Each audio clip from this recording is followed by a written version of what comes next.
नुमिदांगी पुंग तरुक्ति लानसिनख्रे निंगथमगी मतम ओइबनिना नुमिसु ngana dum sankrabani hensna yumda haningbanaदी खुरो खुरो खोलबनी अदुबु सत्के हाबदो हेक याद्रे सियारदा खदांग मेतुना फमली उपाय लेता मागा सर्विस पुना तौमिनागदबी नुपीदु संगलई मोइगिसे हाना मंगजौना हाइबसु नते तौरिबा मकोक मरु ओइरे हाइदना मोइना हाइरके तौगदबनी इनगदबनी हाइबसिदी खरा नुंगाइते वाना वाबने खोइदौसे बिरि बिरि थिलि मैनेजर ने नम्मा लैसिना तंग खंगनि कलि फरोइदोरि यामना हेन्सना पुंगदो हाइफेट येंगी सोरमसु फट होंदोखी नुपीदुसु हेन्सना दो ओनसिलक्तुना वा मखा तारे अदो हेन्सना नंगदी लाइनदसु लाक्पनि होरेन हनबदि कमाइ तौदोइबा युमदा पाउ हाइख्रबो लंबी पुनबो ओइरदि आइगा पुना चटमिनरसु याबनि हेन्सना इहाइ हाइनिंगदना तबलबना खुमलई यानिदा अइ दुम हनखिगे नुपीदुसु वा मखा तारखिद्रि फोनदो ओइना माइ ओनसिनदुना लैख्रे तसेंनि हेन्सना पाउ पीगदौ मीदु लैतबना कंगौनबनि मागी फोनदुदा युमदुगी कनामतगी नंबर यावबा नते मसिंदु तुमथोक्तुना वखलदा मथंता खंचै होरेंदी अइ चंगलक्तबा सोइद्रे गसिना रिबा दुमि ओरनिको फरे लाइबक्ता तंबा मा येंबा हाइदुनि पुंगदु सुम हौजिनखिबना निपान तारकदौरे लाक्लिबा वीआईपी सिंगदुसु नुपा ngaktaga ओइरे मखनाउदा बेग खरा खरा थाजिंख्रबनिना वारीदुदि लोइबा नाइकिद्रे याया लांगदा लेंनारि हेन्सना अमदि नुपीदुगा पुन्ना मैनेजरदुगी मनाक्ता संगसिलई सर सर्विसु लोइरबनिना अखोइ हनबा यारदु नत्रो पुंगसिसु यारक्त्रे मैनेजरदो हेन्सनादि येंगलक्तुना खुमलई होय होय चनबा तौ नोयनिना निंगतिना सर्विसु तौबिख्रे अदु हेन्सना नंदि कमाइ तौबा सरना युफौ थिंबिउरो यानिदे सर मी लाकनी हाइजिलिबनि मासु हेक्ता कनानाबु लाक्तौरिबा नुपी अमदुदि मागी गारिदा दुम चटख्रे हेन्सना कैफेदुदगी खरा चथोरक्तुना लेपलगा लई मसादो इताउ ताउना इंगा इंसिंगलक्पगा मसादो अथावा फेम लिटपसु नते माना तौरिबदो इंगबनदि लोइरबनि अदुबु मा खांगनब होनै मतंग सादबा हाइदुनि करोमदगिबु लाक्पा नोंनो ओंथोकना थुख्रे मकुप मकुप असुम खित फाउरक्ले हेन्सना मसादो तासिमदुना खांगी करमना युम यौगनि हाइदना कन्ना खल्ले लंबीदुदा लाइन गारि अमतसु चेनबा उद्रे मथा साबा हौरे मखोंग साना तिंगथोकलगा कपनिंगबगी मतंगना यौरबनि ngasai nungthildagi thabak leptabagiga masado isok sok tharabani sumlekpadu makhong sitharaktuna amuk phamduna lei kananukta laklaga thinbiram legi lau kain hairadi aikranida changandaba yumdabu yorupati aitu podam tawjarage bo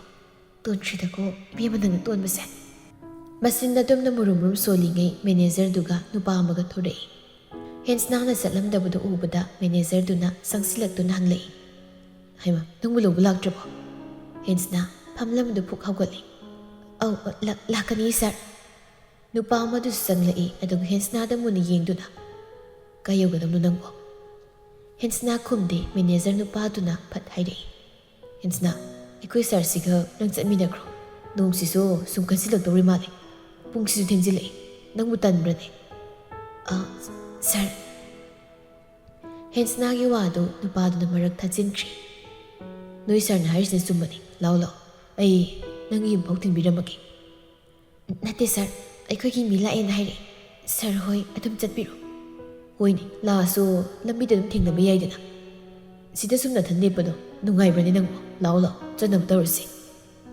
nupa ani du sangdana giri giri da taksilakpaduda hence na chinpham leitri nongdunaga sum kansilakpaduda masu wakhal ama khalaktuna nupadugi gari ta kakhatkri manager du salukhi hairamlaga gari du thaurakle hence nana maning situ da phamli walang sungangli nupadu na hana wangang bahurei nangi mingdo hence na haibani ko hoi nasaksu yam phase yam cool oina wado hairaga nupadu nokfei taurei hence nasu nokta yadago jinma khajik lengsinai minute 10 muk sum tharokla matu gari du lambi matai made khamkhre hence na nong naga subaga mamna mammaga lariba pumba amata phajana uba phangdri gari khamkibaduda ngaglabna hanglei kaidorage sir nupado khumlakte thongdo hangduna phat kumthakri matawdo ubada hensna pakhali maso hathuna gari tudgi kumthana hotnare adubo nupado magi thongdo phat hangdoraklaga kudangdo ta phakri hensna kutumuktuda kaido thado nang toise thado haibani kusi thado nupado sinba sinlap karemnana noktuna ai sa pakhangni kidorage weather sisu yam phari sum enjoy tawthokse haibani nupado sum henjilakpaduda hensna upai leirakchi handakti mayaduna kanna nupado ki khuttuda siklai nupado so sainaduna ngaukhiduna makhutto paisingduna leikre madugi tanzada lauraga hensna garidagi thuna kumtharaktuna maikai ngauna selai nupadu so hande hensnabu tungda muktanarakle hensna sormapi holi nongmarak adu chenmasu lepte lambidu karama mafamdaba oiribano garimta su lapu urakchi hensna mi paibana sum hengalai mitlu anida ira thangba haurakle seliba khong adusu chukthaba phaurakle nakongduda sonthangna su tarakli waikra hey phangdribok tanagadamni aremba natine paisado angang anigini ko ibungo ichegi ibungo lao kana sensi lao ichi ko samge lao nang warabo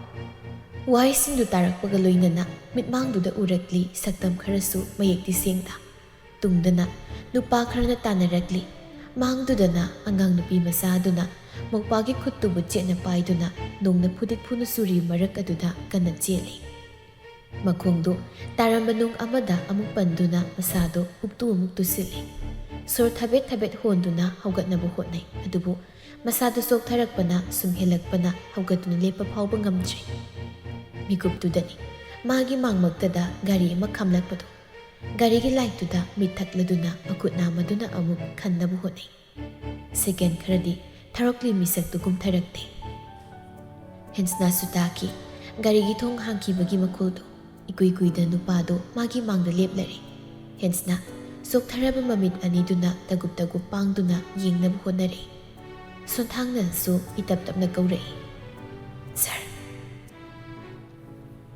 sayonba leplambadagi tapna phamtharei nupaduna hek phamtharakpaga hensna pakhatpa ki khiba awaw mayamdu punsinkiduna karimata khanthauda nupadugi mathada phatchangsinkiduna khonjel thokna kaptorakle imaton ayup sibat adok tu ta chat pangamoy ay gamoy baba ay bom ta kanbiyo moy mayam changna nasabat ka dawri ayam ki ba ay bom ta kanbiyo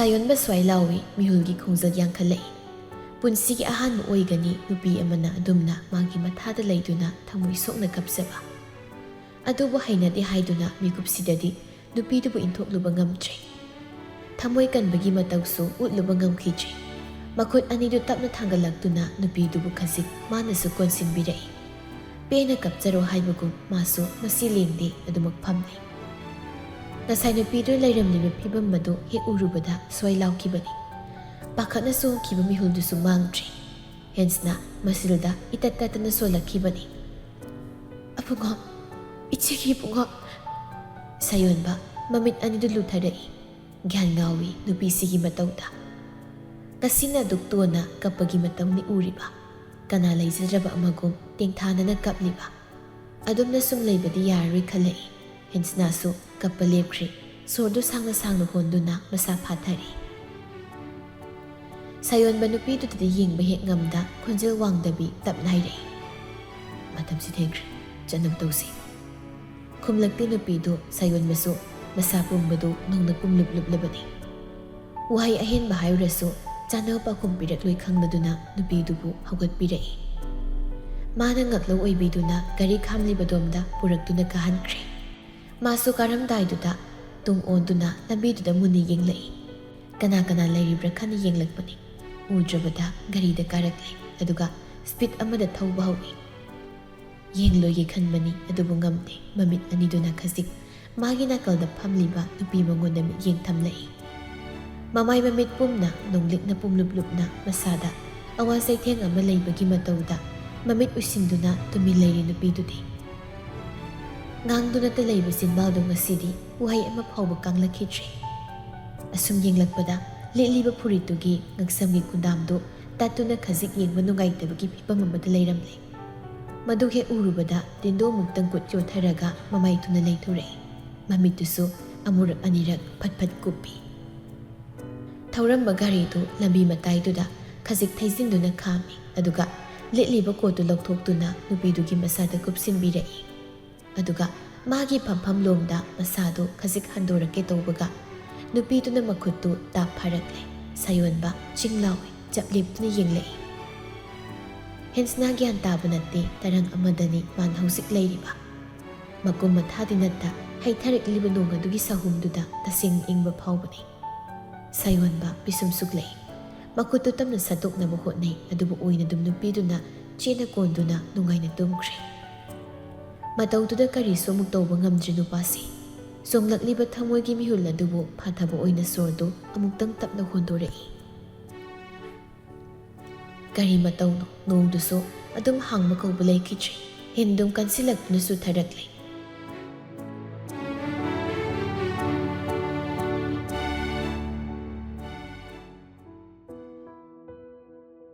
Mathangi numitni numisi Juligi su pokpa numit tarami. Ngarang thengna yumda yaurakpaga nupado tumthabasu hek yakhidabani. Nongan pung torokpa dwaidudadi adum tumthakri aduna mikap ka thokidri. Hensna su ngarang nong aduna kahena sotkibaduna lahiu khra lakpa haurabani. Mamai mamit kado ngangsang hek ngangtri. Magi leizau pia thabado sesilaga thoklai. Hakthi khandana sakhumda sanglai. Jalondura leiramba thazado mamai phat leithorai. Hensnabu ubada hairei. Haugalaba nangbo ngarang pung kya dhalake. Aidi nang halakpaga amta khanghaudredana. Nongdunaga leptabaga kayadi nungaina tumthakre aidi. Hensna mamit kado uiri tauna gyanama tadabagumna phat kumlei. Ha aibo ai kaman yumda yaureino. Thajasu gyan ngauna yenglei. Kainune nangbu ngarang nathanda halakpro. Pabungdadi sayonbaga noina halakminena hairei. Tasingna khangdabani mana gyan khajik tahauba haibabu mana lambiduda tusinduna gyan mangna leiringai manakta sayonba mana lepakibadu khaktani. Matung tabada kari oikiba ma karimta ningsingba thoktre. Ningsingnabu hotnaruba haibabu makok ngaubudum hensilakpaduda mamai suklai. As khangdreda ai koka pokhairakadore. Asigi hiramba manmasina aibu yumdaga pubireiba. Adubu sarla amdradi aiki punsi kai oigani.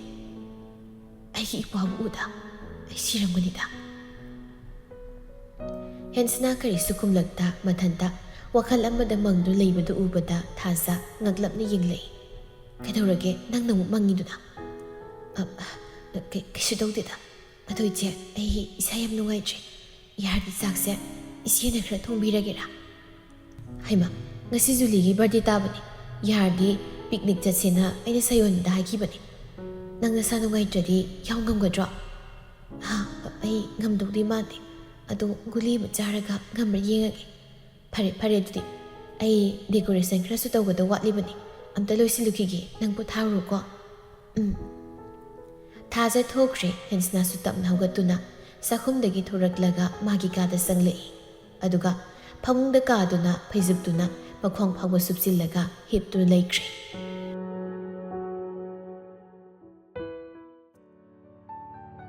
Somna sayonbasu mikap thurei adubu pag hek haugatpadi tawte. Mamittudasu ngarang thokibasingdu mari urei. Madu urakpada pisum khangsuk sublei. Panthada mona kanalari phone lauraga khudakta kanadanu call tawkre. Wari khrasu sanaki call hek thamkibaga phamungdagi kumtharaklei. Mamai mamita thokla matung magi kadagi thorei. Nahan khaidi maga ka nakna leinarabasu mitna hana yengludabani adubu ngasidi mamai khajik leiduna nupidu leiriba kadu haifit yenglei. Kuinadi yenglamdri mamai leithokduna makhada kumtharei. Juli sofaduda phamlaga thajan decoration tawribududa yengduna leiri. ꯍꯣꯏ ꯃꯥꯏ ꯁꯣꯍꯩꯗ ꯃꯇꯧꯗꯨ ꯎꯕꯗ ꯊꯥꯖ ꯈꯣꯟꯖꯦꯜꯗꯤ ꯀꯟꯗꯕꯤ ꯍꯥꯏꯔꯛꯏ ꯊꯣꯏ ꯅꯦꯅꯤꯅ ꯁꯦꯝꯕꯁꯦ ꯐꯖꯕ꯭ꯔꯥ ꯌꯦꯡꯉꯨꯅꯤ ꯅꯪꯕꯨ ꯄꯥꯝꯖꯔꯕꯣ ꯖꯨꯂꯤ ꯈꯨꯝꯂꯛꯇꯤ ꯌꯦꯡꯕꯇꯃꯛ ꯌꯦꯡꯏ ꯃꯊꯃꯣꯏꯗꯨꯗ ꯏꯄꯦꯟ ꯄꯦꯟꯗ꯭ꯔꯕ꯭ꯔꯥ ꯃꯆꯤꯟ ꯃꯆꯥꯗꯨ ꯇꯨꯝꯊꯣꯛꯇꯨꯅ ꯂꯩ ꯖꯨꯂꯤꯅ ꯀꯔꯤꯝꯇ ꯈꯨꯝꯂꯛꯇꯕꯁꯤꯗ ꯊꯥꯖꯗꯨ ꯇꯧꯔꯤꯕ ꯊꯕꯛꯇꯨ ꯂꯦꯞꯇꯨꯅ ꯃꯃꯥꯏ ꯃꯤꯠ ꯄꯨꯡꯁꯨꯛ ꯁꯨꯛꯅ ꯖꯨꯂꯤꯗ ꯌꯦꯡꯂꯛꯏ ꯖꯨꯂꯤ ꯌꯦꯡꯂꯛꯇꯦ ꯃꯈꯨꯠꯇ ꯄꯥꯏꯔꯤꯕ ꯇꯦꯗꯤ ꯕꯤꯌꯔ ꯑꯗꯨꯗ ꯌꯦꯡꯗꯨꯅ ꯑꯣꯏꯅ ꯂꯩ ꯊꯥꯖ ꯈꯣꯟꯖꯦꯜ ꯈꯔ ꯋꯥꯔꯣꯞꯅ ꯍꯥꯏꯔꯛꯏ ꯏꯕꯦꯝꯃ ꯅꯪꯁꯤꯕꯨ ꯀꯃꯥꯏ ꯇꯧꯅꯤ ꯅꯆꯤꯟꯗꯨꯕꯨ ꯈꯨꯝꯕ ꯌꯥꯗꯕ꯭ꯔꯥ ꯍꯥꯏꯕꯅꯤ ꯉꯨꯂꯨꯝꯅꯕꯤ ꯁꯥꯗꯅ ꯑꯗꯨꯝ ꯍꯦꯛ ꯂꯩꯌꯦꯕ ꯍꯌꯦꯡꯋꯥꯏ ꯑꯗꯨꯃꯥꯏꯅ ꯁꯨꯝ ꯇꯧꯔꯗꯤ ꯅꯋꯥꯒ ꯑꯝꯇ ꯅꯥꯏꯕ ꯈꯪꯉꯔꯣꯏꯅ ꯇꯥꯟ ꯆꯥꯗꯕ ꯍꯥꯏꯒꯗ꯭ꯔꯥ ꯊꯥꯖꯅ ꯉꯥꯡꯕ ꯂꯣꯏꯔꯛꯄꯒꯤ ꯍꯦꯛ ꯆꯥꯟꯅꯅ ꯁꯥꯌꯣꯟꯕ ꯐꯨꯠ ꯐꯥꯎꯖꯤꯜꯂꯛꯏ ꯅꯨꯄꯥꯁꯤ ꯎꯕꯗ ꯊꯥꯖ ꯁꯛꯐꯝꯗꯨ ꯐꯠ ꯍꯣꯡꯈ꯭ꯔꯦ ꯉꯥꯡꯂꯝꯕ ꯑꯗꯨꯁꯨ ꯆꯞ ꯂꯦꯞꯄꯤ ꯑꯣꯏꯅ ꯅꯣꯛꯃꯤ ꯅꯣꯛꯃꯤ ꯇꯧꯗꯨꯅ ꯀꯧꯔꯛꯏ ꯍꯧꯒꯠꯂꯕꯣ ꯑꯩꯅ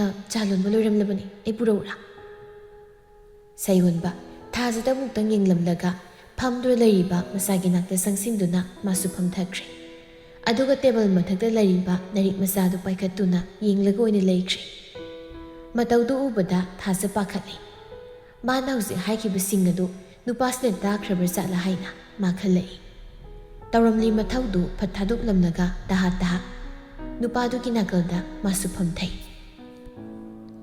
ꯀꯩꯅꯣ ꯈꯨꯝꯗ꯭ꯔꯤꯗꯨꯕꯣ ꯑꯗꯣ ꯑꯩꯅ ꯍꯥꯏꯕꯗꯣ ꯀꯃꯥꯏꯅ ꯇꯧꯕꯅꯣ ꯌꯥꯗꯣꯏ ꯅꯠꯇ꯭ꯔꯣ ꯀꯩꯕꯨꯅꯣ ꯉꯁꯤ ꯖꯨꯂꯤꯒꯤ ꯕꯥꯔꯗꯦꯅꯤ ꯀꯥꯎꯔꯕ꯭ꯔꯣ ꯅꯪ ꯉꯔꯥꯡꯁꯨ ꯊꯦꯡꯅꯍꯜꯂꯛꯏ ꯁꯥꯌꯣꯟꯕ ꯊꯥꯖꯒꯤ ꯋꯥꯗꯨ ꯇꯥꯕꯗ ꯆꯞ ꯂꯦꯞꯄꯤ ꯃꯃꯥꯏꯗꯨ ꯐꯠ ꯂꯩꯗꯨꯅ ꯃꯥꯒꯤ ꯅꯥꯀꯜꯗ ꯐꯝꯂꯤꯕ ꯖꯨꯂꯤꯗ ꯌꯦꯡꯂꯛꯏ ꯑꯗꯨꯒ ꯇꯞꯂꯞ ꯃꯆꯥꯗ ꯍꯪꯂꯛꯏ ꯊꯣꯏ ꯅꯪꯕꯨ ꯄꯤꯛꯅꯤꯛ ꯆꯠꯅꯤꯡꯗ꯭ꯔꯣ ꯖꯨꯂꯤ ꯃꯄꯥꯗ ꯌꯦꯡꯈꯠꯂꯛꯏ ꯑꯗꯨꯒ ꯃꯀꯣꯛꯇꯨ ꯐꯠ ꯐꯠ ꯂꯣꯝꯂꯛꯏ ꯃꯆꯥꯒꯤ ꯄꯥꯎꯈꯨꯝ ꯐꯪꯂꯕꯗ ꯁꯥꯌꯣꯟꯕ ꯅꯨꯡꯁꯥ ꯁꯣꯔ ꯑꯃ ꯇꯞꯅ ꯍꯣꯟꯗꯣꯔꯛꯏ ꯑꯗꯨꯒ ꯊꯥꯖꯗ ꯌꯦꯡꯗ ꯍꯥꯏꯔꯛꯏ ꯊꯥꯖ ꯄꯣꯠ ꯆꯩ ꯄꯨꯒꯗꯕ ꯑꯦꯔꯦꯟꯖ ꯇꯧꯔꯣ ꯆꯥꯅꯕꯗꯨꯅ ꯆꯠꯄꯗ ꯂꯩꯈ꯭ꯔꯁꯤ ꯋꯥꯍꯩꯗꯨ ꯇꯥꯕꯗ ꯊꯥꯖ ꯃꯩꯊꯣꯡ ꯃꯀꯥ ꯂꯥꯝꯂꯛꯏ ꯏꯍꯥ ꯍꯔꯥꯎꯅ ꯁꯥꯌꯣꯟꯕꯗ ꯆꯦꯠꯅꯒ ꯀꯣꯟꯁꯤꯜꯂꯝꯂꯒ ꯆꯦꯟꯊꯣꯛꯈ꯭ꯔꯦ ꯄꯨꯡ 8ꯃꯨꯛ ꯇꯥꯔꯛꯄ ꯑꯗꯨꯋꯥꯏꯗꯨꯗ ꯌꯨꯝꯗꯒꯤ ꯄꯨꯂꯞ ꯊꯣꯔꯛꯏ ꯊꯥꯖꯗꯤ ꯄꯣꯠꯌꯣꯝꯗꯨ ꯄꯥꯏꯔꯒ ꯒꯥꯔꯤ ꯃꯅꯥꯛꯇ ꯂꯦꯞꯇꯨꯅ ꯂꯩꯈ꯭ꯔꯦ ꯁꯥꯌꯣꯟꯕ ꯆꯠꯂꯝꯗꯥꯏꯗꯨꯗ ꯃꯄꯥꯗ ꯍꯥꯏꯔꯝꯃꯤ